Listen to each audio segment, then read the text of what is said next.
Part 2 अज्ञात writer. ये देखो मैडम को, यहाँ सब मस्ती कर रहे हैं और इनको पहाड़ियों में दिलचस्पी है। पहाड़ी नहीं है, ये जंगल है। अंदर क्या होगा? किसी का घर, कोई पुरानी हवेली, या और क्या हो सकता है? कहीं तू ही तो नहीं रहती ना इस जंगल में? अब इसका नाम भी बता दे। आज से इसका नाम पालन खेत, मेरा घर, आहास। कालिंदी बचपन से ही रहस्यमय शक्तियों में मानती थी। जहां उसकी उम्र के लोग मॉल घुमा करते, उसे जंगल सन्नाटा अपनी ओर खींचता था। वो अपने सपनों को हकीकत से जोड़ने की कोशिश किया करती और अपने अनुभव को एक डायरी में लिखा करती थी, जिसके कारण उसके बेंचमेट उसका बहुत मजाक उड़ाया करते थे। फिर से कुछ लिखने पड़ गई तू? कितनी बोरिंग है रे तू। उफ! बस रुकती है और सभी नीचे उतरते हैं। वाटरफॉल के पास का नज़ारा बहुत ही खूबसूरत होता है। सब अपनी अपनी फोटोज लेने में लग जाते हैं, पर कालिंदी वाटरफॉल के नदी के बहाव को देखती रहती है। नीचे उतरना है क्या? उतर जा। सुष्मिता की बात पर कालिंदी चिढ़ जाती है और नदी के बहाव के साथ चलती हुई उसी जंगल में पहुंचती है जिसको उसने पालन खेत नाम दिया था। अंदर एक बहुत खूबसूरत सी हवेली होती है। वो अंदर क्या देखती है? एक औरत काले कपड़े में बैठी एक कुंड में आहुति दे रही है। ओम फट स्वाहा, ओम फट स्वाहा। वो औरत हवा में हाथ घुमाती है और उसके हाथ में अपने आप कुंड में डालने की आहुति आ जाती है। कालिंदी इसके पहले कि कुछ पूछ पाती, उसका फोन बज जाता है। अगले दिन कॉलेज कैंटीन में जब सब लंच कर रहे होते हैं, कालिंदी गेट से अंदर आती है। यहाँ क्या कर रही है तू? अरे अरे तेरी डायरी कहाँ गई बहन जी? आज बड़ी सोशल बन रही हो। कालिंदी क्या बात है?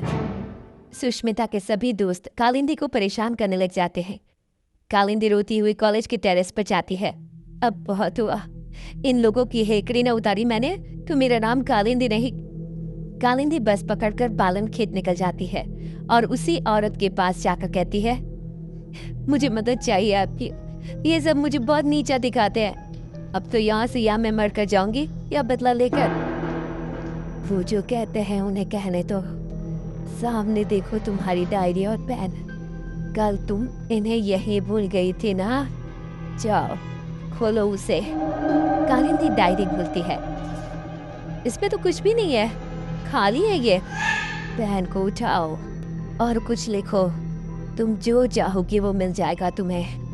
अब तो खुश हो ना तुम? कालिंदी पेन उठाकर किताब में लिखने लगती है। वहाँ बहुत सारी किताबें आ जाती है। ये तो सच में जादू हो गया। तुम्हारा मन बहुत अच्छा है बेटी, जाओ अब खुश रहो। कालिंदी वापस कॉलेज जाती है और अपने ही धुन में मगन हो जाती है। उसकी खुशी बाकी लोगों से बर्दाश्त नहीं होती और उसके पीजी के कमरे के बाहर सभी ताका झाके करने लग जाते हैं। अब क्या मांगू? जान, छोटा सा जान, हाथ में कैसा लगता होगा ना? ये क्या बकवास कर रही है? सही में तेरा ऊपर का माला खाली है। तुझे ही देखना था ना इसकी खुशी का राज। चलो। दोनों आगे बढ़ ही रहे होते हैं कि खिड़की से एक रोशनी आती है। दोनों देखते हैं कि कालिंदी के हाथ में सच में चांद है। ये मेरी आंखों का धोखा है। धोखा है? ऐसा कैसे हो सकता है? नहीं, ये भ्रम नहीं है, ये सच्चाई है। पर इसे ये कहाँ से मिला?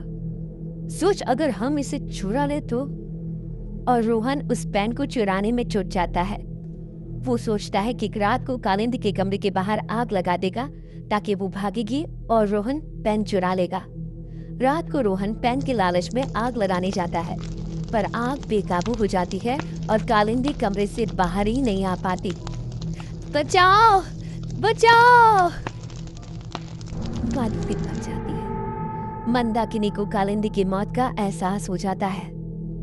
मार डाला उन्होंने मेरे भोले बच्ची को, अब कोई नहीं बचेगा। यहाँ आ बेटा, मेरे पास आ कालिंदी। कालिंदी की आत्मा वहां आकर अपना गुस्सा दिखाती हुई कहती है, हे सारी शक्तियों के देवता, अगर मैंने कभी भी किसी का भला चाहा हो तो मैं अपने सभी अच्छे कर्मों के बदले इंसाफ चाहती हूँ। इस अग्नि में अपनी आत्मा की आहुति देते हुए तुझे विनती करती हूँ कि मुझे एक ऐसी आत्मा बना दे, इतनी बुरी और शक्तिशाली, जो अपने गुनहगारों को तड़पा कर मारे।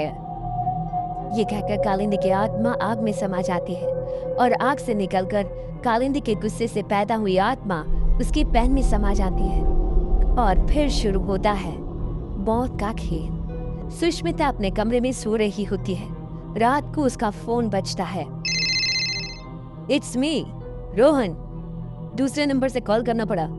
तुम कॉलेज के पीछे वाली पहाड़ी पर आओ, मुझे तुम्हें कुछ बताना है। इसके पहले कि सुष्मिता कुछ बोल पाती फोन कट हो जाता है।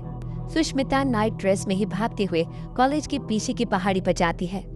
जंगल की धूत अंधेरे में दिखता है वो चमकता हुआ पेन। मान गए रोहन, तुम्हें आखिरकार पेन मिल ही गया। सुष्मिता पेन उठाने जाती है कि पेन में से कालिंदी की आत्मा बाहर निकलकर सुष्मिता को पहाड़ी के ऊपर से नीचे धक्का दे देती है। ये तो बस शुरुआत थी, सब मरोगे। और वही होता है, जिसने भी कालिंदी को दुख दिया था सब मर जाते हैं। पर आत्मा अब इतनी क्रूर हो चुकी थी कि वो रुकती ही नहीं। अब पेन और ज्यादा खून की प्यासे हो गई थी। एक दिन 16 साल का एक लड़का करण नदी के किनारे बैठा हुआ होता है। एक चमकती हुई पेन उसका ध्यान अपनी ओर खींचती है।